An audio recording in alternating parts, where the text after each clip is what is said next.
Starving. That brother starving. That brother starving. You stupid. Man, that boy can sing. I like him. He good. What movie is that, y'all? Oh, what movie is that? But y'all should be able to guess that one, though. I know that was easy. But let's get to the get to.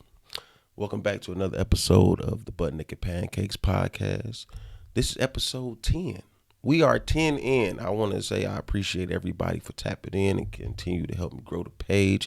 Go ahead, hit the like, share, subscribe button on your way in. Hit the comment section because I do talk back. All right. Go ahead, check out the previous episodes. All right, it's a whole playlist for you of the Butt Naked Pancakes podcast. Check out the mini-series as well. As always something that's out too. Let's get to today's show or whatever. So, it's kind of be one subject today. I'm gonna talk about comedy. All right, I am in love with comedy.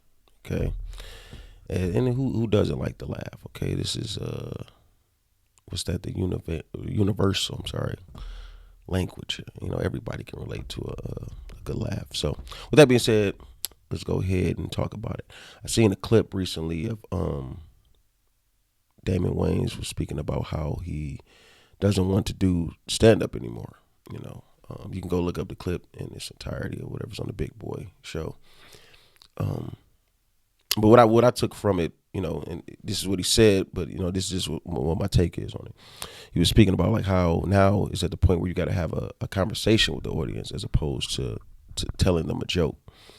And where the problem comes with that, it is like preparing it, because now I gotta, can I talk about this like in this way, or I gotta talk about this way, and you kind of doing too much of a breakdown before you get to the actual joke. Whereas before, I just tell you the joke, that's it, and I get it. Times change. I understand all of that, but it's an audience for everybody, right? You watch plenty of things online where you like, how do people find this fun?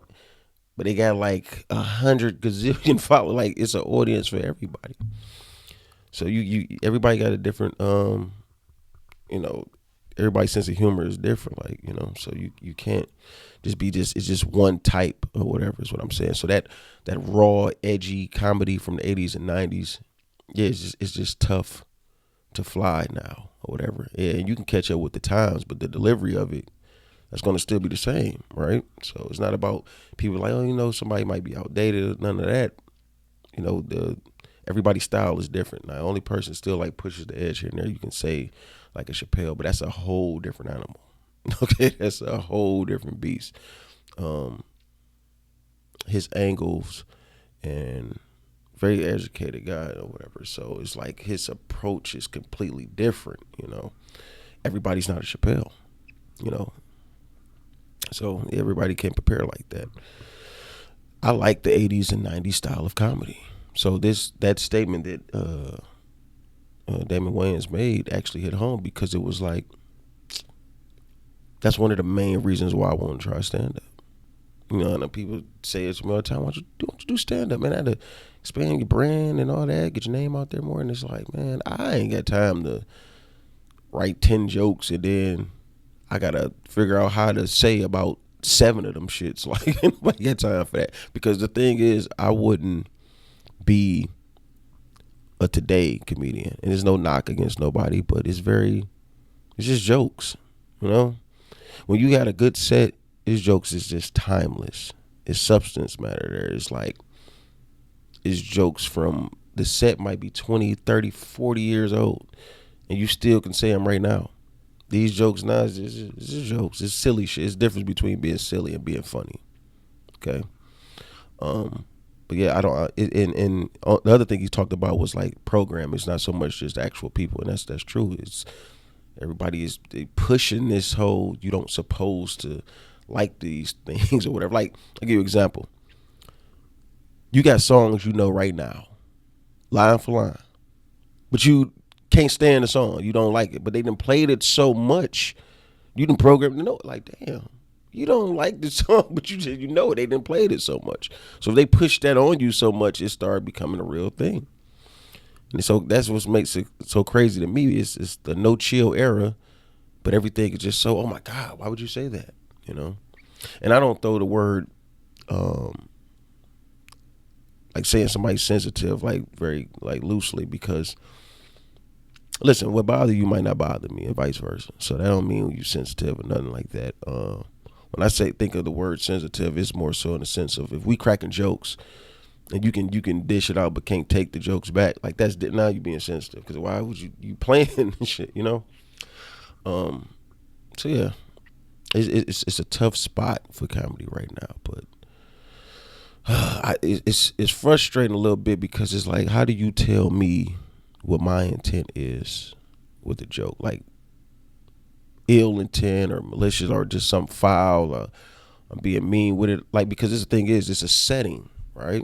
You come to a comedy show. I'm there to tell you jokes, right? I'm giving my take on it. How could you think anything else outside of that? People like to jump in front of the target and be like, "Oh, it's about me," and it's not. It's just jokes itself. Okay, let's speak on that. All right, whatever the subject matter is, you are going to like comedically perpetuate like a stereotype within the subject matter. That's it. You don't mean nothing by it. It's just, that's it. You just crack it. What else is a joke? That's all you're doing, you know. And then you got obviously got your takes on things and all that type of stuff. So, but I don't know. It's a weird space right now. It's tough. It's a real tough space. So, I want to say, what is this? Something keep vibrating. But I want to say, I wish I did. I wrote down like a whole bunch of stand-up specials that I like. I wish I did that, because this is, y'all see this show Monday, and this is Sunday right now. I'm not really about to do a ton of editing to this. I'm just gonna talk straight through. But off the top of my head, so if I forget some, name your favorite stand-up specials in the comments or whatever. Because some of them I might just forget, you know. But stand-up specials that I like, something with Bill Burr. Bill Burr got several specials that I like, and being that I'm trying to think of them, my brain is like blank right now. But Bill Burr, he has some stand-up specials I like. I think I got to say something with Chappelle as well, because he got specials that I like, but I can't think of every name. Like, For What It's Worth, Killing Him Softly, and then he got the string of the Netflix ones he did. The Closure, the Sticks and Stones. It's several that he got. All right, so something with Chappelle. Gonna put that on there. Who else? Deion Cole got a string of good ones on Netflix. I thought the first one was the best one, but all three of them was fire though. But who else? Oh, I think it's Jesus Black and So Is Cleopatra or something like that. The Paul Mooney special. Paul Mooney is funny as shit. Like one of my favorite bits in there was he was talking about black man and white man go to court or something like that. But yeah, he got one. You So Crazy by Martin. I Might Need Security by Jamie. Who else?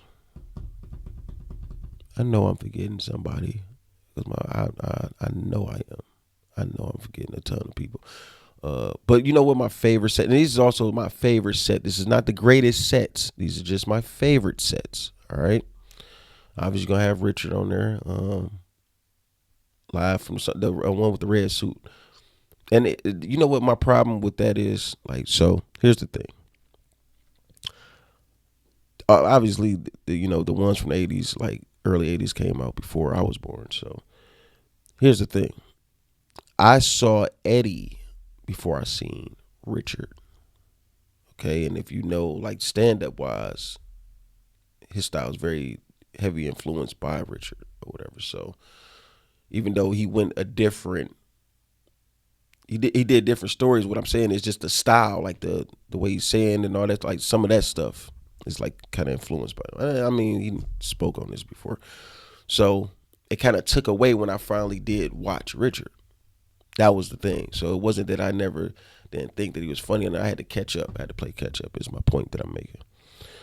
Because by far, I'll argue with anybody that Eddie is the GOAT. That is my favorite, hands down. I don't give a damn what nobody say, as a comedian all the way around. Total package. I want to say Delirious is my favorite set. I'm not saying it's the greatest set. Okay, well, let me say that again. I'm saying this is my favorite set. But Delirious out the gate from start to finish, and that's what made me want to do comedy.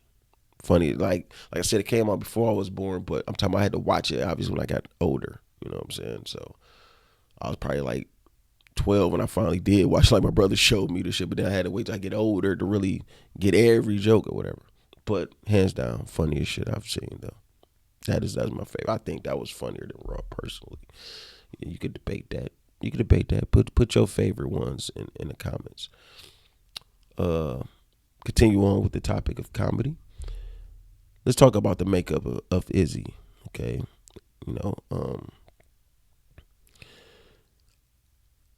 so influence wise, okay, so like far as like I'll give you the comics that influence my style, all right, and then what I influence myself with.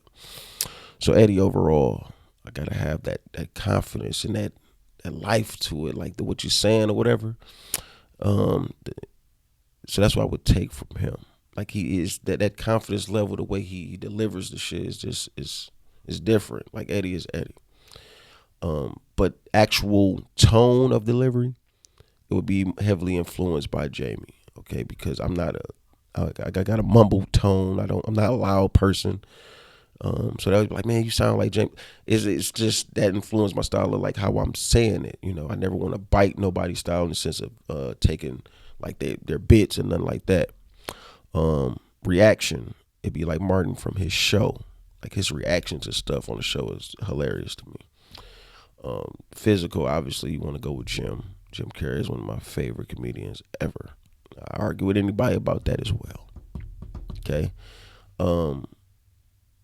Chappelle angle, like just don't let them see where the punch is going to. That's what I would take from Chappelle. And got to be more mindful too. Like I say, he's very like. I mean, Chappelle just. I want to say he borderline. I want to argue that he the GOAT for a stand up. I want to, but that's a debate thing. I ain't really big on debating back and forth.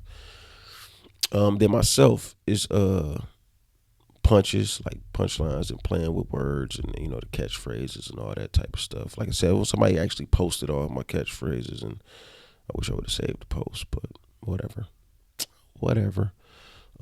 Yeah, and kind of just knowing, the thing with comedy, you got to know what your stick is, and stick to it. Grind the shit out like it is going. I always say all the time, don't get frustrated by time. Be prepared for your moment.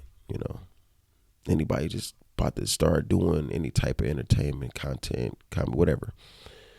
Do what you do, man. You don't. The advice I have to you is not advice; it's a question. How bad you want it, and you don't have to answer it verbally. Go make that happen. Just stick to it. Like I feel like I've been getting slept on a hell of a lot. But I'm still grinding it out. I still want it. As long as I still got my love and urge to keep it going, we gonna keep rocking it out. So I want y'all to keep tapping in. I'm gonna keep getting better. I'm gonna take a little bit of a break just because I gotta go into writing mode. But I got something that I'm writing outside of comedy. That should be dope.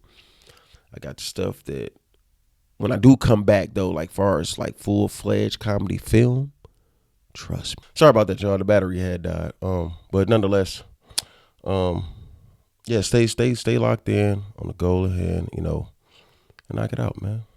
Nothing but peace and love over here as always. Like I said, continue to help me grow the page. Make sure y'all subscribe and all that good stuff. And like how I wrap up any other show, they can have the name, they can have the views, but the streets is mine. Drop the logo.